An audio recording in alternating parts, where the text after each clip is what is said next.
Welcome to Managing Uncertainty, a podcast series from the experts at Bryghtpath discussing global risk, business continuity, and crisis management. Will you be ready to lead your organization through its critical moment? Hello and welcome to the Managing Uncertainty podcast. This is Bryan, Strawser, Principal and Chief Executive here at Bryghtpath. And in this episode, I want to talk a little bit about the trends that we're going to see as we begin to adapt to the next normal, as we begin to adapt to what we hope will be a post-pandemic world with the vaccine now beginning to roll out. We start to see some light at the end of the tunnel, and we hope that there's not another disaster or calamity headed our way.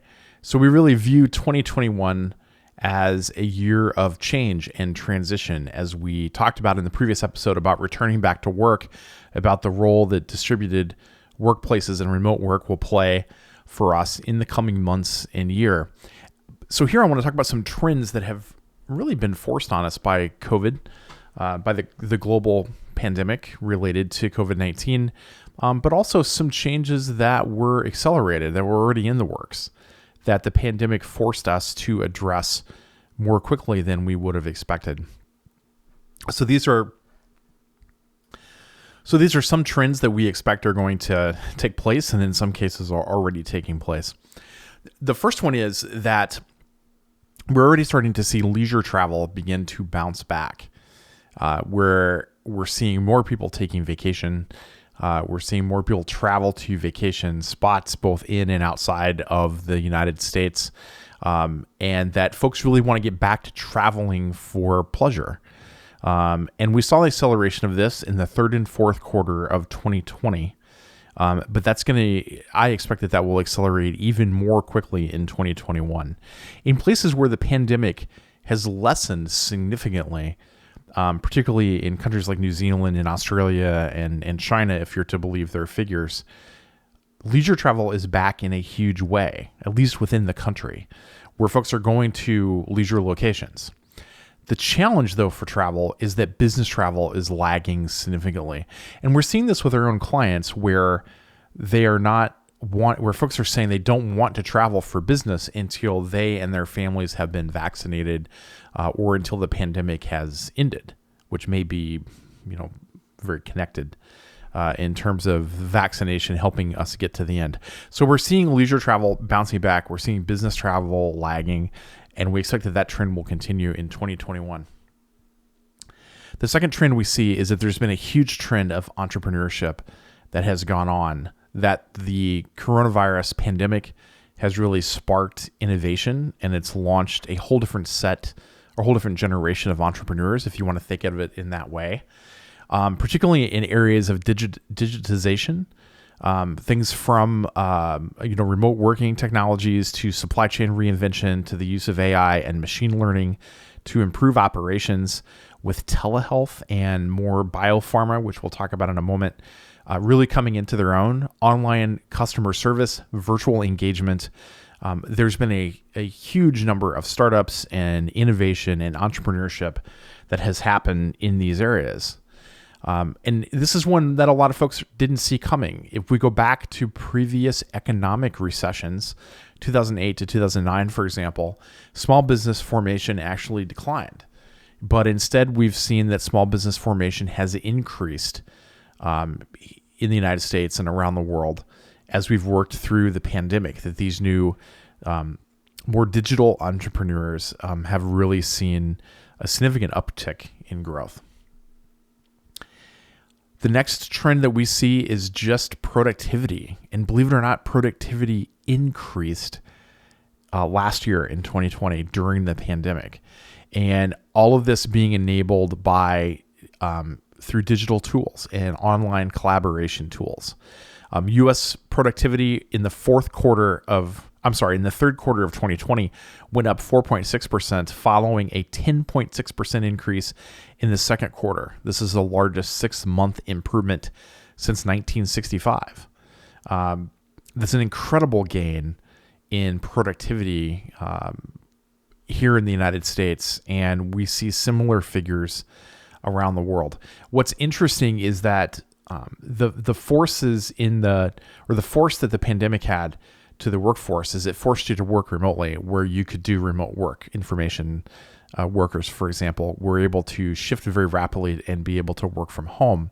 All of this happened through the adoption of online collaborative technologies like Zoom and WebEx and Microsoft Teams and these other tools that are really game changing. They went from a cool new thing over the last few years to now being something that everyone uses. It's a productivity driver.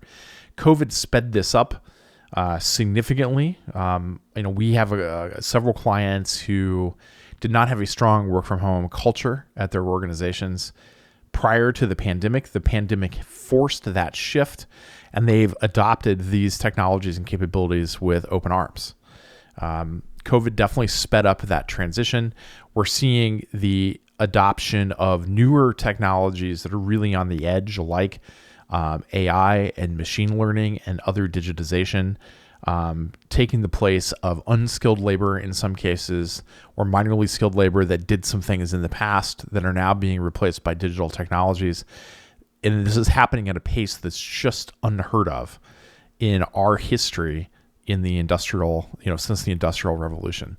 So it's created this imperative for companies to really look at their operations and think about how can you reconfigure those, and what is the opportunity to transform those processes to allow for greater productivity and adopt these tools that are such force multipliers. For those of us in the crisis management and business continuity global security world, well, this changes the game for us. How do these technologies have an impact on the way we think about continuity of operations, the way we think about disaster recovery? These are trends that are going to continue and will continue to accelerate. Another trend is that shopping behavior has radically changed. 2/3 of consumers in a recent survey from McKinsey note that they have tried new kinds of shopping, such as curbside delivery, such as home delivery, or shifting things to Amazon Prime, to online shopping tools like Shipt, or ordering alcohol through Drizzly, which was just acquired, I believe, by Uber in the last 2 weeks. We're seeing this even in developing markets like Brazil and India, where the pandemic has accelerated digital shopping, even though they started at a relatively low base utilization, that this has gained significantly. And we're seeing this everywhere, not just in the United States and in other Western countries in the EU. The shift to online retail is significant, and a lot of it is going to stick. When I look at my own shopping behavior, and I don't think I'm an abnormal shopper, but in the last couple of months, as Shipt, for example, has built more capability and brought on more store brands that they're able to shop and deliver from, I have stopped going to the grocery store because I can meal plan with my family. I can make the order in less than 10 minutes, and then I don't have to go at all, whereas before I was going 2 or 3 times a week. And I think that we will see this kind of shift continue, and again poses challenges to how do we think about continuity of operations and disaster recovery, and this even higher dependence upon technology than what we had before. The next trend we've seen is just this entire reshifting and rebalancing of supply chains. In the past, we've talked a lot about supply chain resiliency in the past. The pandemic, though, has revealed significant vulnerabilities in some long, complicated supply chains, where we have high dependence on a single country, such as China, high dependence upon a low number of ports, high dependence upon a certain tariff structure that then changes because of a political impetus, like when the United States implemented tariffs on a lot of goods coming out of China, and this created a lot of rebalancing. We've also seen where the pandemic has impacted certain regions of the country, and because of that impact, a single factory goes dark. That single factory going dark means a critical component is not being manufactured, and that has ripples down the entire supply chain. And that's going to continue. It's looking at the supply chain in terms of how do we rebalance and how do we shift and how do we build a more resilient supply chain is a trend that will be a challenge for us in 2021 and beyond. The next trend is that the future of work really came at us quickly in 2020, we were forced to go to remote work and think about restructuring as distributed teams, distributed companies. Prior to COVID, remote working was something that was in the air. Some of you may have been doing it. Some of your companies may have had a small number of people doing it. It had not proceeded really far. There were cultural challenges. There were technological challenges. But the pandemic changed all of that essentially overnight in almost every industry. It's changed things such as health because of the shift to telehealth, where unless you absolutely have to be hands-on with a physician for an examination, you're probably using telehealth in order to have your sickness or your issue addressed. For example, I caught a relatively bad sinus infection back around Thanksgiving of 2020. This is normal for me. I get usually a bad sinus infection every 12 to 18 months. I know exactly what it feels like. I know what the symptoms are. I was pretty confident that it wasn't COVID, but I did do a COVID test, which was shipped to my house. I did it online via Zoom with a technician from the state's subcontractor here in Minnesota, or state's contractor here in Minnesota. I shipped off the report. I had an answer in 48 hours. But the more interesting thing to me is I went to my health clinic online, and there's a process, an AI-driven process where you answer some questions and it decides whether or not you need to come in to be seen. Mine said, no, we can do this remotely. I never actually interacted directly, camera, phone, with a physician. I entered my set of symptoms accurately. I entered my recent health history accurately. And within 20 minutes, I got told, you have a viral sinus infection. We can't do anything for you. Here is the over-the-counter treatment. Come back to us at day 10. I think it was day 10 to further address your issue if you're still not feeling well. I get to day 10. I go back to the website. I get back into the process. I enter, hey, it's day 10. I've done the following. I'm, still having the same symptoms. I still feel bad. And actually, this is one of the worst sinus infections I've had for a couple of years. I had an answer in under 15 minutes. Yes, this is clearly bacterial, not viral at this point. And so I'm going to prescribe a Z-Pack. Here is the pharmacy that is on file. Just click here if you wanted to go there. Click here if you wanted to go somewhere else. Had the prescription the next day and continued through that treatment, which was successful. That would never have happened previously. The pandemic forced this kind of action. I don't know that we will ever want to go back to the way it was. I mean, why would you want to go see the doctor if you can do this and get the same output? So that's a trend we're going to see. The future of work, more telehealth, more online shopping, more meetings from home, more working from home. I think that over time, that's the direction that we will see. And of course, we talked about this on the previous episode. The next trend is just this massive shift in biopharma that has always been there, but now we're seeing more tangible signs of this as we look at the rollout of the coronavirus vaccines. These happened enormously quickly in terms of design and testing and the pilots to make sure that these are safe and that they've had the results that we were looking to do. Previous vaccines, the ones that most of us grew up with, used an inactivated virus, or they used a virus that was weakened that would create an immune response in our system. These are totally different kind of viruses. They use mRNA, messenger RNA. Particularly here, we're talking about the virus. The vaccine created by Moderna, and for BioNTech, Pfizer, which use mRNA. These were the first two that were approved here in the United States. The Moderna virus was designed in 48 hours by a computer, and then everything since then has just depended upon the clinical trials to make sure that it did as it was supposed to do.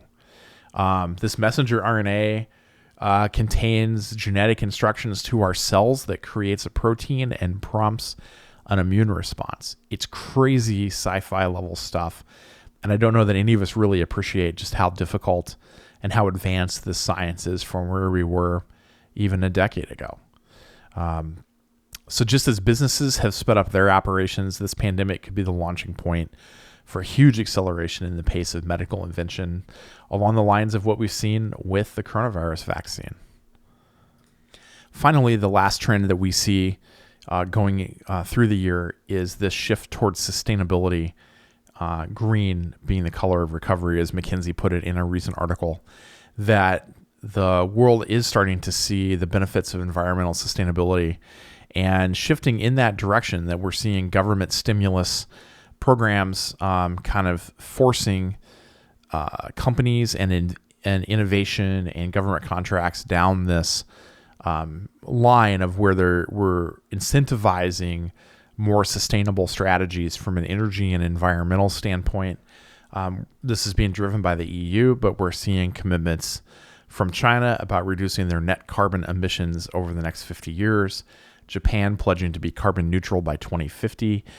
South Korea's Green New Deal aiming for zero net emissions in the next 30 years. And then President Biden's promises to invest $2 trillion into green energy strategies around transportation, power, and building. There's a clear shift along this for businesses. And we see the importance of this for businesses, that businesses need to respond to the sustainability concerns of their shareholders, of their investors, but also that COVID can make you think about what might a climate crisis look like in the long term, something that's systemic, fast-moving, wide-ranging, and global. So there's opportunity for businesses to really think about how to use sustainability as not just perhaps the right thing to do, but also as a competitive advantage to be moving themselves down the direction of a significant trend that it will be advantageous for them to take advantage of. Those are some of the trends that we see. Would love to hear your trends. Drop us a note at contact@bryghtpath.com with your thoughts. That's it for this edition of the Managing Uncertainty podcast. We'll be back next week with another new episode. Be well. Thanks for listening to this episode of Managing Uncertainty, produced by the experts at Bryghtpath. To receive notifications of new episodes, join our newsletter at bryghtpath.com or subscribe through your favorite podcast player, such as iTunes or Google Play. Learn more about the services and trusted advice from Bryghtpath by visiting bryghtpath.com. That's BRYGHTPATH.com.